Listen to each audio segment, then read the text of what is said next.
Hey everyone, this episode is so amazing, but before you dig in, we wanted to give you a heads up so you know what you're in for.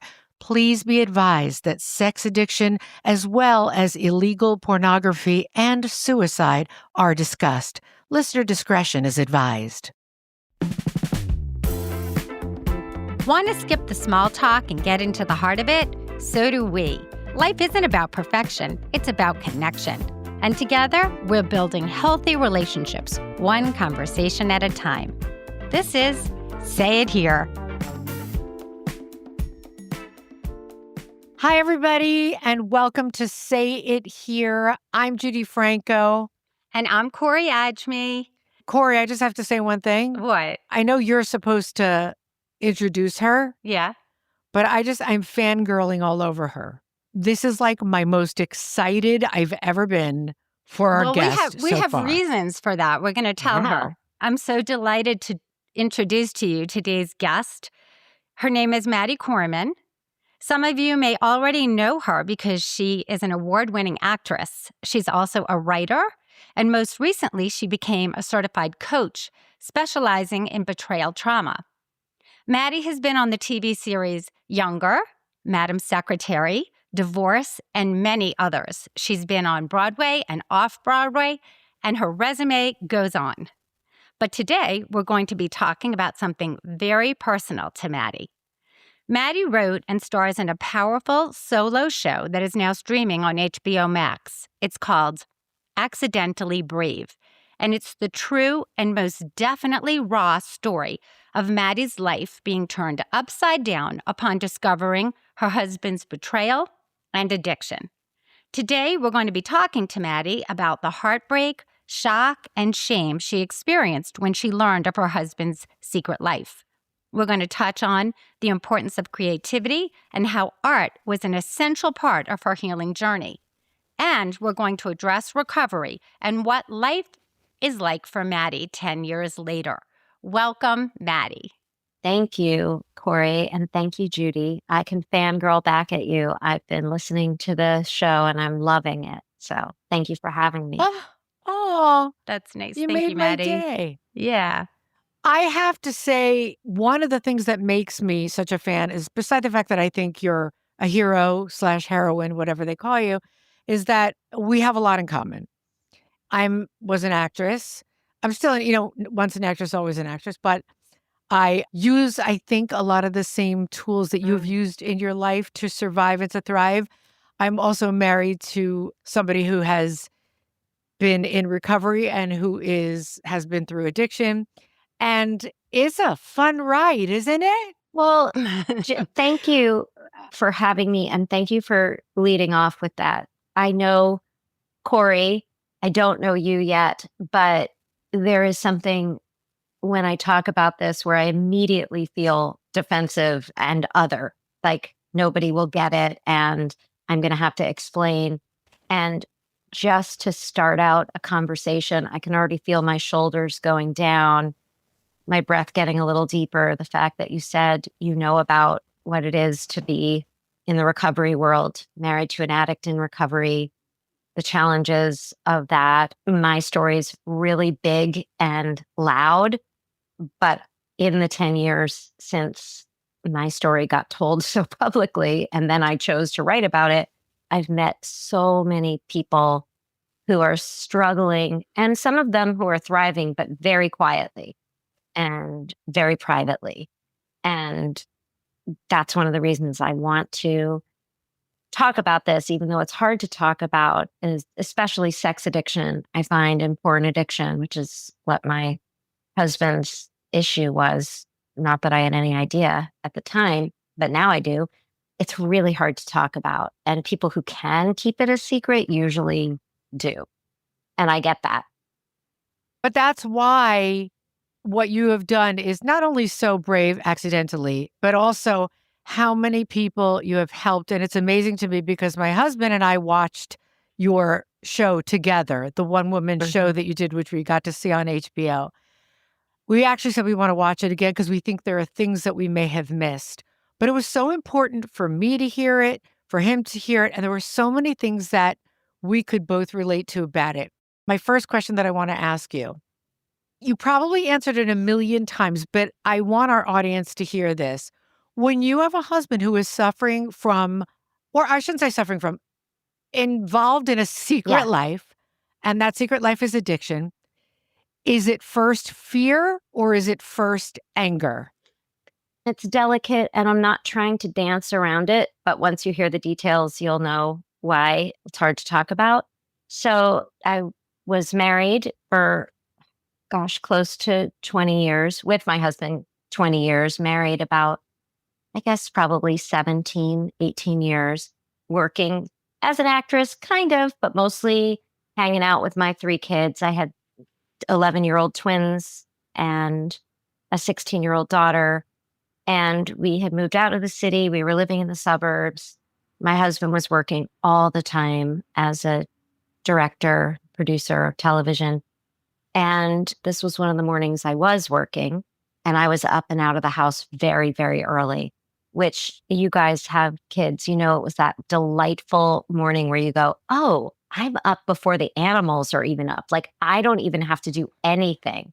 Someone else is going to have to deal with that. And I was on the road heading to shoot in Brooklyn, and my phone rang at 5:30 a.m. and it was, or 5:15 something. It was my daughter, and she doesn't get up in the summer or ever at 5:15. And the police were in our house, and my husband was being arrested. So when you say, what was your first reaction? I didn't even understand what was happening. We talk about it in the film, but he was arrested for downloading illegal pornography, viewing illegal pornography. I didn't know at that time that I first got that phone call what was happening. So I would say there was no anger, because it was just confusion and fear.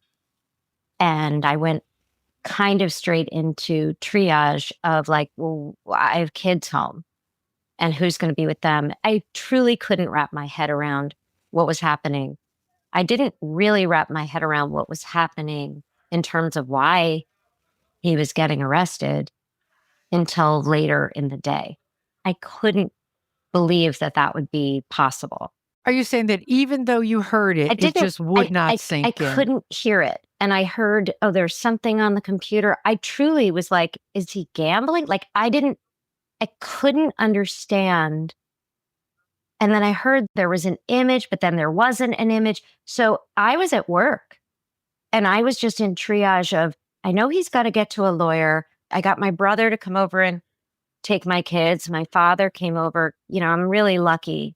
Some would say, not so much, Maddie, but I have a really supportive family, and we're really good in a crisis. You know, my brother and my father and I are this little tight-knit crew. My mother died when I was 16 and my brother was 11. And so suddenly here are my boys are 11 and my daughter's 16. And it was like, I had a lot of support early on from people. Also, my husband, oh, another spoiler alert, I'm still married.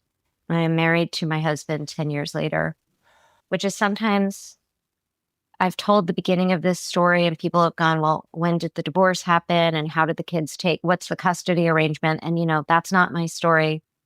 And that's sometimes just as hard a part of the story to share as anything else because of judgment and shame.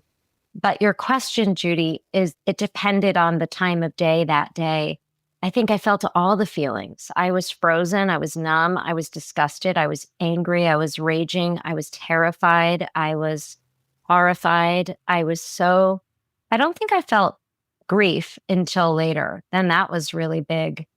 Grief of my whole life, just losing what I thought was my life. But at the same time, you had to have felt somewhat protective of him because you love him.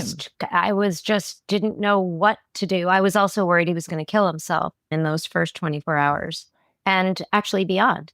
So yeah, and he was my best friend and my partner and my father of my three kids and not someone I knew to be involved in anything untoward.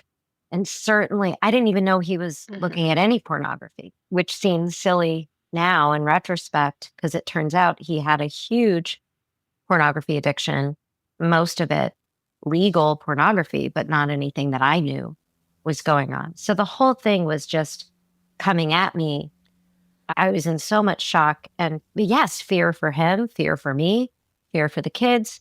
I certainly, I think, looking back, had deep sadness and upset for the victims of child pornography. I had so many feelings. And I didn't know anything. I didn't understand that there was any kind of addiction. I didn't understand what to do next. And I'm really good in a crisis, but this was a crisis that none of us had ever, I didn't think anybody had ever been through this that I knew. It turns out it's just that people don't talk about it, but I didn't know what to do and no one knew what to do. So yeah, even now talking about it 10 years later, I can feel it. It was awful. You talked about a couple of people that you met during his recovery process, and you said how they helped you through and they were like your sisters. Are you still friendly with those women? Yes. I'm assuming that they're they women? are. Well, I had someone in my first group. I could not be, I'm not standing, I'm sitting, but I can stand. And I would not be sitting here in really good shape mentally if it weren't for mostly the women and a couple of guys who got me through this. You shared a story. I heard you talk about this on a different podcast, that at Family Week, you were able to see how the spouse who had betrayed was able to really, really adore and love the betrayed partner. Yes. And that was so helpful for you because you couldn't see it for yourself. Like you're so into taking it personally or not being able to see the bigger picture. But when you saw these other women and how their husbands adored them and loved them and you could see it, you were able to apply it to yourself. I could apply it to them. It was still harder to apply. I could say, oh, there is a person, there is a world where someone loves their spouse. And what Corie's referring to is my husband very quickly went to sex addiction rehab, and they had a family week there, and I went. Now, I wouldn't have even gone if it weren't for this angel that I talk about in the show. I just keep her anonymous, partly because she's well known and it's her story to tell, and partly because I just want people to have this vision of her, which I did just over the phone as just this angel. I didn't know her. She was a person who was working with another person I knew and read about my story in the New York Post, which it was all over. That's another thing about my story. As shocked as I was, within 24 hours, everyone we knew about this. So it was all over the press, all over Facebook, all over the local news, the national news. And it's not like I'm so famous or he's so famous, but certainly if you knew us, you knew. And if you knew us tangentially, you knew. And it was enough to have, he got fired immediately. Like it was everywhere. So the upside of that, if there is one, is that this woman who I did not know personally got in touch with me. Her story is very different from mine. Her story is that her husband was a sex addict. He had acted out, this is the language of sex addiction that I didn't know, with sex workers and affair partners. And she, God bless her, had the wherewithal and had done the work to know that looking at this horrible story in the New York Post, oh, there's a wife there. There are kids there. That's a man who's in trouble and who is an addict. She recognized it. I didn't. And she did. And she was generous enough to find me and say, here's where you should go to therapy. Here's where your husband should go to rehab. And when it came time, by the way, for Family Week, I called her, as I was doing every day, this poor woman, every day. I didn't call my friends and family. I couldn't talk to them, but I could talk to her. And I said, well, now they want me to go to this stupid Family Week. And can you believe it? And she goes, well, you have to go. And I was like, I'm not going. And she was like, well, it's not actually for him. And it's not even really for you. It really is for the kids. And she knew that I would do it if it was for the kids. And I was like, the kids are shocked and traumatized. their dad went away. Now I'm going to go away. This is no way, no way. But she and my therapist were like, you must go.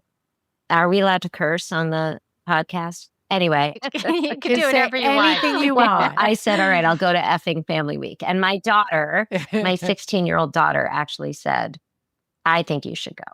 So I did. And Corey's right. It was a transformational week for me. Not only did I learn about the biology, the science of addiction, I knew about addiction, but I didn't know about sex addiction. And I thought it was just an excuse or a joke.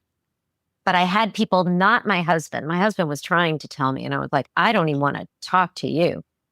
But having experts, doctors look at me and take me aside and explain it, or have a little class where they taught the families of the addicts about what happens to the brain and the cortisol and all of it. And also having people say, we've tested your husband and he's not dangerous. That was really important to me. But I think the biggest thing, as Corie mentioned, was getting to meet other women who, and their husbands.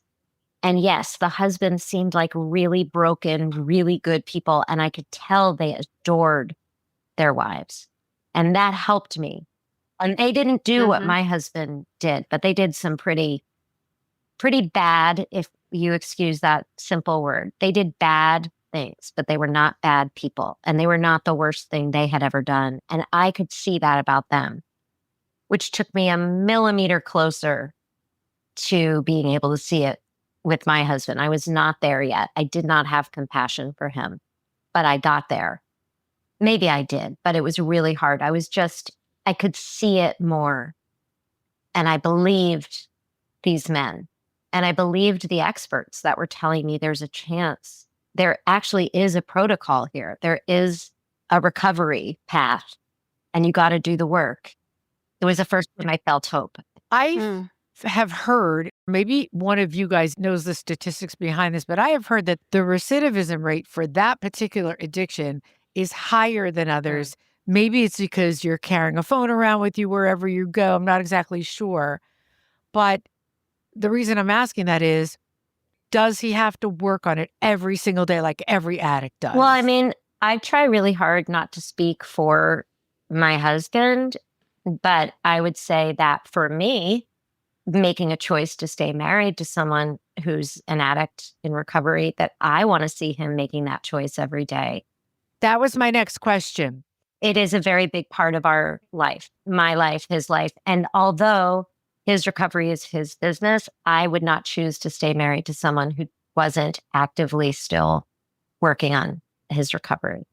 And I feel like his recovery is, it's really both of your business. And absolutely. And that's different, I think, than some other stories. And that's why I love working with the women that I do work with now in that side of my life. I can only speak for myself, but I've now worked with maybe hundreds of women who are dealing with betrayal trauma. And we can set boundaries. We can say, you can make the choice. You can not go to meetings, but I don't want to stay with someone who's not going to meetings. I don't want to be a person. Now, did we for years have software on all our devices? Yes. Monitoring? Yes. Do we still have that? Yes. Do I check it? Not anymore. But, my husband also had a really low bottom. If he has any sort of relapse, he's going to go to jail. But he works really hard on it still. He's actually, I try, like I said, not to tell his story, but he's 10 years sober. He works with addicts. He sponsors. He has a sponsor. He had to get a whole new life. And he's gone back to school and become a therapist who works with addicts. So I think that in some ways, I didn't know that. Maddie, that's amazing. It is amazing. And it's kind of a miracle because I really didn't see that as an option. But I think that also keeps him and me account. Like, this is not, again, I don't recommend public shame. It really sucks. It's really hard. But never forget that this happened. This is not something, there are couples that have a betrayal and I think can really go back to life. Life can look very similar to how it looked pre-betrayal because nobody knows about it. Or maybe 2 or 3 people know about it. And then It's actually, again, I don't wish public disclosure, but I know a lot of women who talk about great actresses. Judi, there are Meryl Streeps walking among us. You just don't know it because they are at weddings and bar mitzvahs and funerals and graduations and acting like everything's okay, and their hearts are breaking and they're bleeding from their eyeballs, but you can't see it. And I got a chance to disappear for a little while. Nobody wanted us anywhere. And my life is very much still about recovery. It's not an emergency situation anymore, but doing the film and talking about it as publicly as I do, yes, I have kept it in our conversation. I also think that's probably a good thing for our recovery, like you said. Like, don't take it for granted. Now, am I screaming in the movie? You'll see it's about really the first year or so. And I was screaming and I was crying and I was, pounding the floor. I don't do that anymore. And not because I forgot, but because that's grief, right? That's trauma. You hopefully grow through it. But I still think about it. I had a friend who asked me, like, I started this project and it became a play. And then Steven Soderbergh came to see the play and said, I think we should film this. And I was like, well, you don't say no to Steven Soderbergh. But, no way. But it also kept it, there's a world where we go, you know what, that's enough. And I didn't. And I have some guilt about that for my family. And even this, it's like, we're keeping the story going. And it's the worst thing. It's the worst thing that my husband's ever done. And I talk about it a lot. But I do think when a friend said to me, well, was there a moment where you thought maybe you wouldn't do the film? You would just leave it as the play? Because do you really want to think about it every day? I appreciated it. She was trying to be, she loves my husband. She loves my kids. She loves me. And she was trying to be protective of me. And I said to her, there is not a day that goes by that I don't think about this in some way. Of course. Maddie, in the book world, we say, write what you want to read.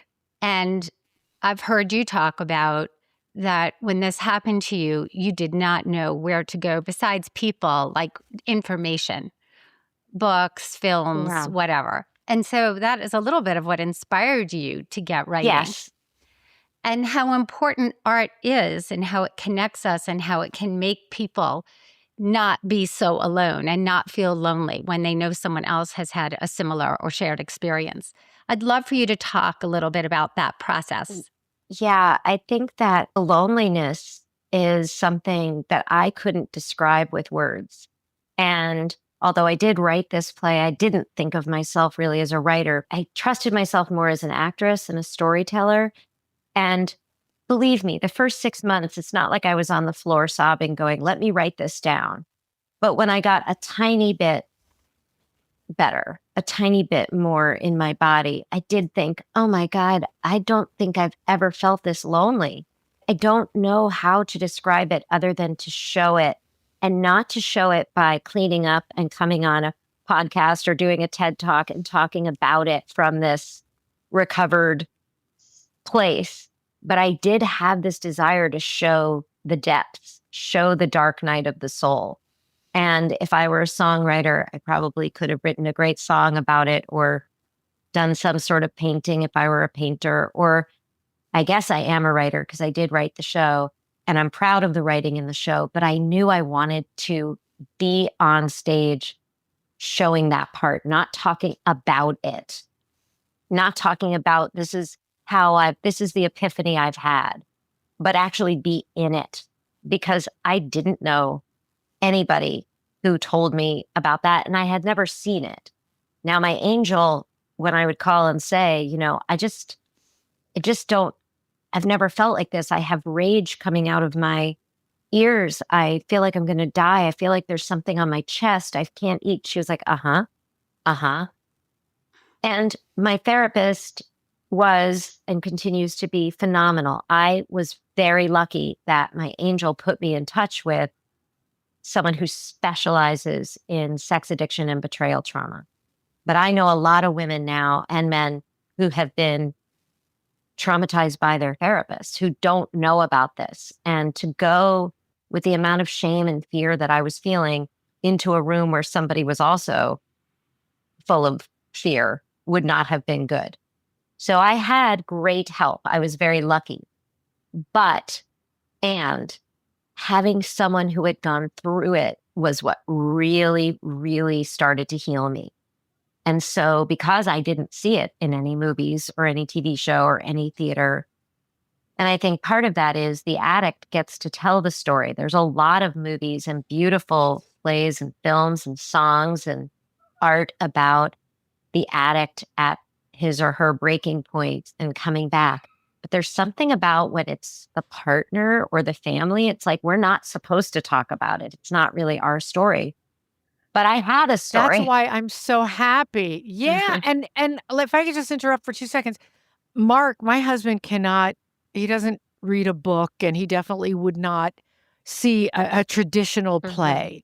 And when I said, I think you should come sit and watch this, I knew that it was a medium for him. And I knew that he would, from beginning to end, he didn't pick his head up. So if you ever have any doubts, I just know there are so many people who are only going to get the message of what you went through by watching that. And I can't tell you how helpful it is to so many people. I know it because I know that was the only way he was going to be able to absorb that. I want to thank you for that, really, and encourage people to watch it. Yeah, it's done really. It's phenomenal, Maddie. And by the way, you could find it on HBO. It's called Accidentally Brave. And it is just, I think, one of the most important pieces of, forget about performance art. It's one of the most important lessons that anybody can learn, because let's face it, unfortunately, so many of us have this touching our lives in some way, shape, or form, even tangentially. It really tells the story. It really does. Thank you, Judi. When I started to do the play, I knew that some people would come just out of morbid curiosity, like, what the heck is this? And what I have found is that people like your husband who are like, well, let me sit and watch it. I am so moved by people's response, even if it's not something that has touched your life exactly. And addicts are the greatest because they're like, yeah, addicts do things, not even sex addicts. In the early days when this actually happened, the people who reached out to my husband, at least, a lot of them were drug and alcohol addicts in recovery who said, I know how crazy this thing can make you. It makes you crazy. So that was really helpful. But even people, I have a sweet friend who's much younger, different gender, different sexuality, and saw the play and said, this reminds me of when my sister died in a car accident. And just when that moment, when you think your life is one way and something happens and your whole life is changed. And how do you keep going? And it does happen. My particular story is so scary. And it's so like, well, that would never happen to me. And I guess I also had a desire to write going, no, I'm telling you, I thought that too. And not to scare people, but more just to humanize something that feels so other. And I'm not the spokesperson. You know, I didn't want to say, now I understand exactly how all of this works. But I did want to say, this is what it feels like and how lonely it is. And I think the women that I hear most from who write to me after seeing it are women who have been affected by betrayal. And it's not usually as dramatic as my story, although I've heard much more dramatic stories. But just that feeling of, oh, I did share it with a friend or my mother or my sister, and not getting support, getting, well, you should do this, you should do that, you should leave, you should stay, whatever it is. And really, what I hope some people get out of watching the film is how to be there for someone who's just in deep pain. If I were going to, if I were your friend back then and I were going to text you, what should I have said? Well, just, I love you. You kind of went through this in the film. I did. And, you know, Lord knows I still have this when a friend goes through something horrible. I'm like, I should know what to say. How come I don't? I get it. It's really hard. So I think that for me, and It's different for everyone. But I think the most helpful texts were, how can I support you? Not, do you want to go for lunch? I did not want to go for, that was not I didn't want to talk really or explain. Some people that texted and said, no need to write back, just know I'm thinking of you both.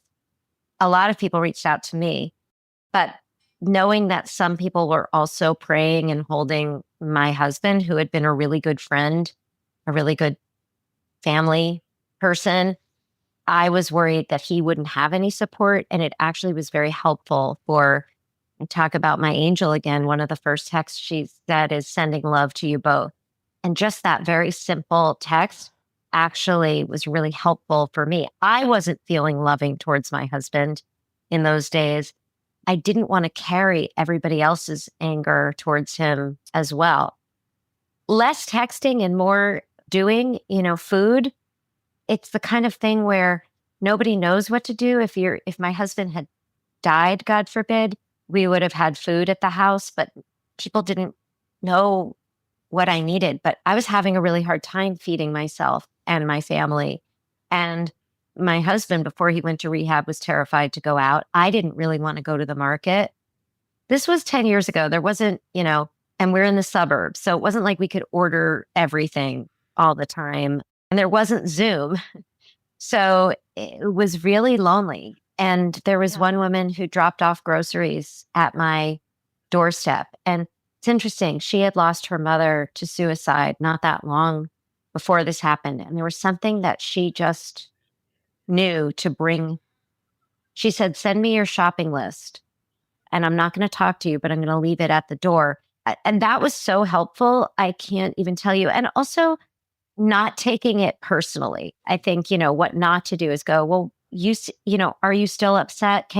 When are you going to want to go have margaritas again, And yeah, how come you're not talking to me? And Yeah. Right. And why aren't you explaining it to me when I still didn't understand it myself? And asking questions like, are you staying or are you leaving? Like, I'm telling you more what was not helpful, but what was helpful was just know that I'm here thinking of you and your family. And if you do need something, let me know. I'll be here. And I did have a lot of people who really wanted to help. I was not able to be helped very much. Maddie, you're giving us such an inside view of what life was like at that time. Like just the pain I felt when you were describing not even being able to go to the supermarket. No. Like people don't think about that when a story like this unfolds. It's so painful. I love my little town, but it became like, it was so scary to go out. And we did end up selling the house and moving into Manhattan. And it was such a relief in some ways to be anonymous. But yeah, my kids, my kids were playing soccer and I wasn't going to not go to their soccer games, but that was like a war zone for me. And not to say I was going to war, but that's what it felt like to me. That was absolutely the last thing I wanted to do was go sit. And I just, had like blinders on. Now, again, I want to say to the women, I'm assuming you have women and men, but mostly women, I would think would understand when I tell you that I now know there were other people at that same soccer game. It's just not that everybody was looking at them, but they were also going through some really dark times. Wow. So we just don't know. Most people just don't have it played out so publicly. The public part was really hard. I mean, it's such a cliche, but they say this is where you learn who your real friends are. Yeah. You have some that stuck around from the beginning. You have some that were like, I'm out of here. I'm sure. It's a really good and common question I get, which is, did you lose friends?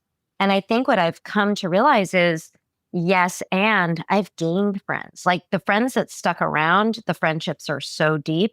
But I've also met people. I thought it was now like me and the dregs of society. Like, this is it. I'm going to be left. And that's not my experience. I am not saying that's everyone's experience. But man, oh man, there is a community of people who believe in redemption.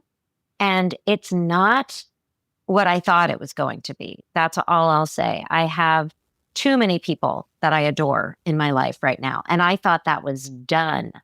I thought, so yes. And I'll also say along the way, especially for anyone who's in brand new betrayal, there were people that were a very good friend of mine who I love and who was my best like mom friend. Like we were raising the kids together. And she knows this story. So if she's listening, I hope she's not upset. But she had moved to Florida because her husband got a job, and she loves and loved my husband. And she was so furious. Nobody is pro child pornography. It is a terrible, horrible thing. None of us in my family think that that is okay. I want to be really, really clear about that.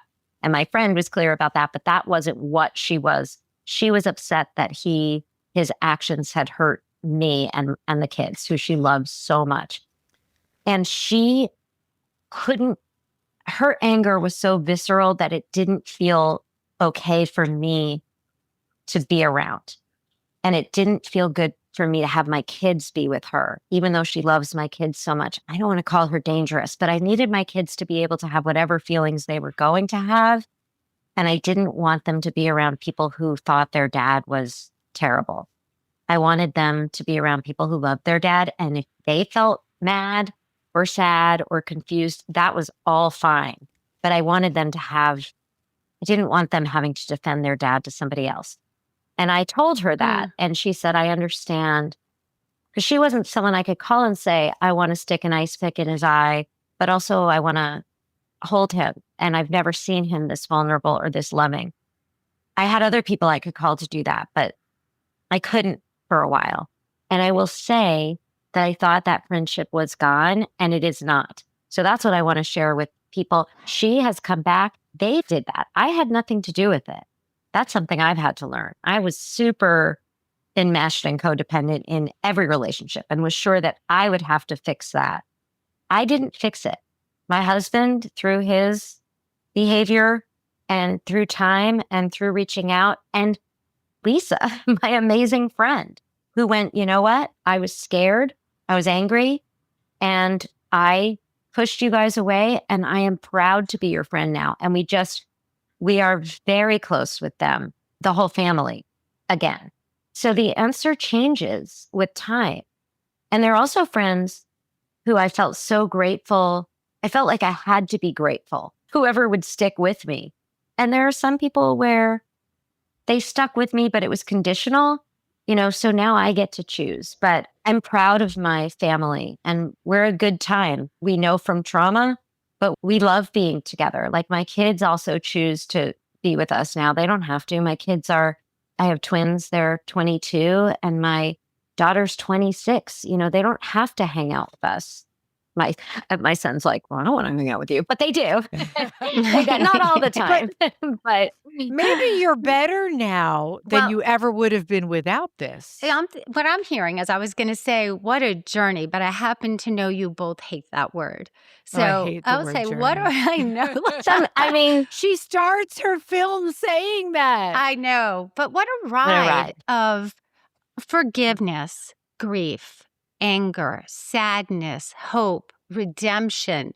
I mean, I could go on. The lessons, the love, just don't remarkable. Say messy. That's the other one. I think, Corie, again, it is my story. I have to be in acceptance. I don't wish it on anyone, but there's an intimacy that I have experienced with, this is going to sound inappropriate, but with myself and certainly with my husband that I absolutely have never experienced before.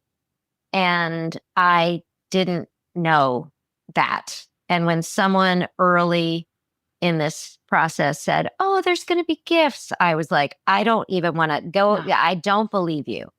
So I don't want to, espouse that. And it's still hard. And there are still days where I go, I can't believe this. But yeah, I had to do a lot of work. I love self-help and I love looking inward, but I had to. Like I couldn't breathe. I mean, I'm not being hyperbolic. Like it felt like there were razor blades in my throat when I was trying to catch my breath. So I had to do the cliche of put your oxygen mask on first. Like this can kill you. Betrayal and trauma can take you down. And it's not just the addict. And it's not just, there are other people affected. And so I do want to just say, like, there's so much more help now. It's easier to find, but it's still hard. And there's still a lot of shame. And I really, really was helped by telling my story. I really would like to say I did this just for service, which I thought I did, but it also helped me. It helped me to reignite a creativity that I thought was dead. I didn't feel like, oh my God, I could barely get out of bed. I had to work. So I had to try to go on auditions, but that did not go well for at least 6 months. It was really, really hard. And I did it because I thought I had to, not because I was feeling inspired creatively. So the fact that I got to do this and re-engage with that part of myself also helped me. So I don't want to be all martyr-like and say it was only helpful to others. But you do know women who, and men, who did not survive this situation. I absolutely do. So can you look at yourself now and look back and are you proud? I'm proud of you. Thank you, Judi. Can you be proud of yourself? Well, because I do know people who never could come close to where you are right now. I am. It's not comfortable for me to say it, but I am. And I do know how lonely it is. And I am glad that this film, it didn't make, a huge splash. We made it independently. It was financed by Soderbergh's company and then sold it to HBO. So it's been small, it feels big to say you have a film on HBO, but it's not White Lotus. It's been small and they don't talk about it a lot because it is a pretty controversial subject, but I have heard from people that it's really helped them. And I am proud of myself. I stopped caring. I still care what other people think, and it's not fun to be criticized. I had to let go of that. It's been very hard because my kids did not love that I made the film. And that's just the truth that I'm telling you because it's Corie and Judi. I already feel like I know you. And that was really hard to do something that I believed was the right thing to do, but they didn't. And they're 3 different people. I don't want to speak for them, but I think that was the hardest part to say, I believe that this is good and I believe this is right and I love you and I'm going to do it anyway. I'm so glad. It's a really cool question to be asked. Are you proud of yourself? Because my whole life I've been like, are you proud of me, mom and dad? Are you proud of me, husband? Are you proud of me, children? Are you proud of me, critics? And it's like, really the most important question is the question you asked me. And it's really uncomfortable for me, Judi. So thank you for asking, because I think that if I've learned anything, it's to get real quiet and say, okay, wait, what do I want? What does make me feel proud? The women and men who I've met along the way are some really brave people. And there are things that come out of the darkness. And this is the way I processed, I guess, how, and it's not always been graceful along the way. That's, I guess, why I brought up the other things, that there's been criticism and there's been negativity. And I do believe that the good has outweighed the bad in terms of Accidentally Brave, in terms of telling the story. And I also really understand why people keep this secret. But I want to tell the people that have a secret that aren't telling that I have gotten so much beautiful feedback like this today. Like, I thought that I could tell the story and then had to go lock the door. And that's not been my experience. People understand humanity. People understand growth and redemption. And that's been really exciting. And couples that watch, like Judi, when you said, the time I knew that we might have something was we were doing a reading of the play before we got a production. It was the first time I had really read it in front of any strangers. I had only done a very teeny tiny reading for about 16 friends. And there were things I never told anybody, some of the things they say in the play. I mean, very good friends didn't know how I found out, so there were things. But my director, Kristen Hange, who was such a big part of it, so I want to shout out to her, but she was sitting in the back when we did this reading, and she said, Maddie, I saw these middle-aged older couples who were just, because we were doing it in Poughkeepsie at a theater festival, and they didn't know me and they didn't know the story. And she said, I watched them kind of like lean into each other and then lean forward together. And she said, and I learned in that moment that this play is a love story. And if you've been married for a certain amount of time, you've probably gone through something. Yeah. And do you stick together, and how does it feel? Maddie, I was going to ask you that. I was going to say that is such a beautiful point. You and your husband, you were committed. You both have to do your work daily, it sounds like. And it is a beautiful love story. It really is. Most days. Some days it's but yeah, and that is really true what you said, Corie. I try not to tell his story, but he has worked really hard. I am not a martyr or a stand by your man or like, well, we took these vows. Like I said, I'm going to give you an opportunity because of the 20 years we've had, because of our 3 kids, because I love you. But he has stepped it up. He really has. And it's really hard to watch sometimes someone you love get canceled. That's another story for another day. I'll have to come back. But could we go out for coffee? Because I have so many things to maybe talk a martini, but yes.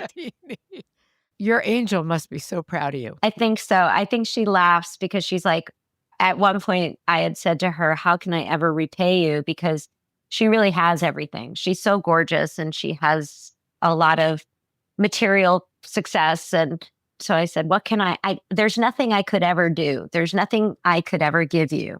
And she said, just do it for someone else.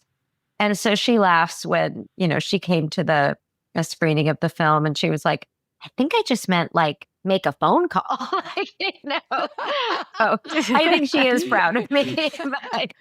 You took the ball and really ran with it, didn't you? But I still call her. It was something that I don't, I mean, she and I are still really close, but this particular project, like I don't share it with my family as much. And that was a different thing.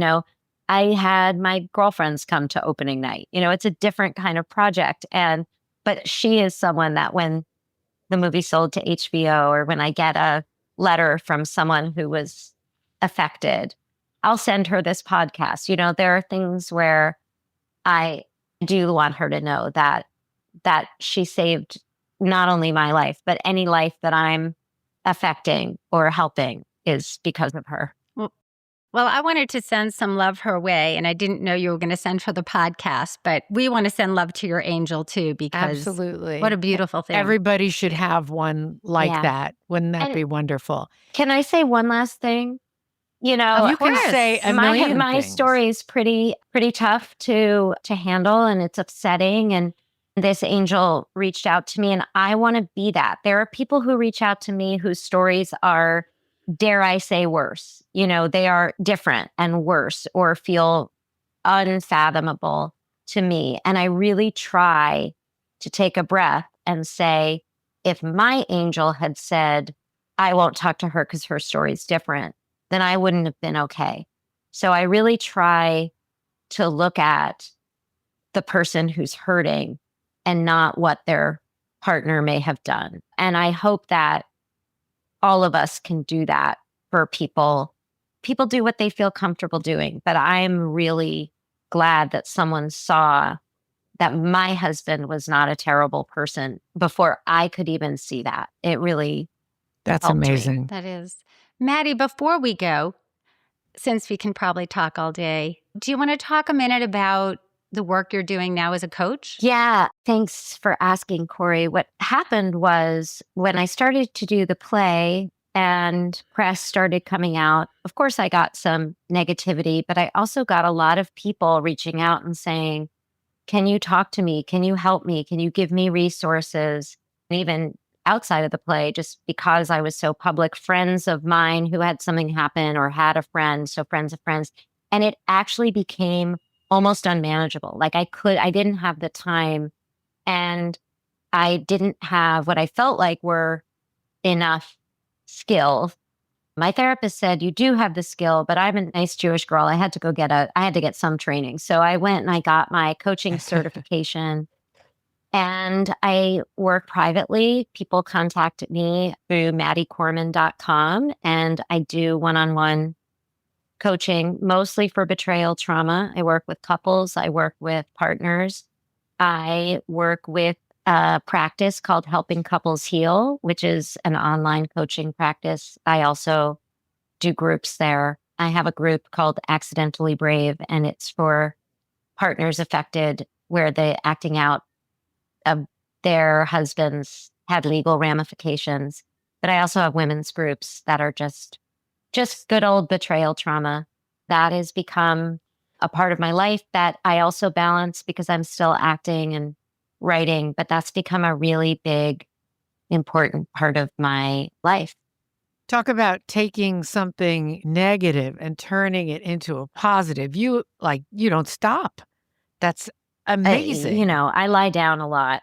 I really do. I really do. I really do. This is good. You deserve to. This is tough stuff. And I carry, I have a lot of people who held my pain, and I want to be there. And I'm not the world's greatest expert, but I know what it meant to me to have somebody just nod and say, I get it. I mean, that alone really kept me going on some days. So I try to be there and that's why I hope the movie can do on a bigger scale. And even this podcast, letting people know they're not the only one. Yeah, for sure. And if anybody listening, go watch Accidentally Brave. It's a lesson for everybody. Again, it's even through how painful it is. It's funny. Oh. I don't know how you manage there are to very make funny moments. Yeah, well, I'm very funny. Poignant. No, it's you are. I mean, I am, but also it's not a funny topic. But life keeps lifing, right? And also, I didn't want to make it a movie of the week. I didn't want to make it just. It would be unbearable to watch this if it was just. So yes, the story's told with flashbacks and flash forwards, and there are some gallows humor. There's some absurdity of life that keeps going. Because life doesn't stop, as we all know. When someone we love dies or something terrible happens, the world keeps going. And sometimes it's utterly bananas. So I tried to include some of that because we need it. Humor, yep. Great. And you were really, accidental or not, one of the bravest women I have ever had the pleasure of speaking with. And I could say, I know her. I know Maddie. I know you too now listening to you. So come see me. I don't know when this is going to air, but I'm doing a play. So maybe you'll come with Corie. When? Where? Tell. I'm doing a play at CSC in New York City. It's called Marcel on the Train. We start performances February 5th.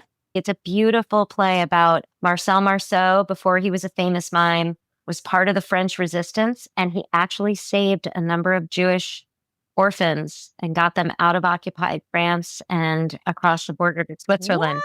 Oh, good. I thought you were going to tell me it was a mime play because I'm really not into mime plays. Okay. No. Corie, is it a date? We're going to go see her? It's a date. I'll get to give you a hug in real life. Wonderful talking to you, Maddie. Don't ever regret doing this. You've just helped so many people. Loved every minute of it. Thank you so much, Judi. And thank you, Corie. I asked to be on the podcast, so thank you for having me. I love what you guys are doing, and I'm proud to be on your show. So thank you so much. Thank you. I actually have a client, so I'm going to go. I'm going to go.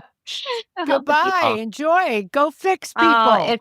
Bye, Maddie. Bye, you guys. Thank you. Take care. Bye, so bye. good to meet you. Thanks so much for listening. If you like what you heard, please follow the show on Apple Podcasts, Spotify, YouTube, or wherever you get your podcasts. And if you feel so inclined, leave us a rating and a 5-star review. It really helps other people find the show. If you want to connect with us more, find us at Say It Here podcast on Instagram and Facebook. Say It Here is sponsored by Safe Parenting. The show is hosted and executive produced by us, Judi Franco and Corie Adjmi. Production and editing support is done by the team at Resonate Recordings. We'll see you in the next episode.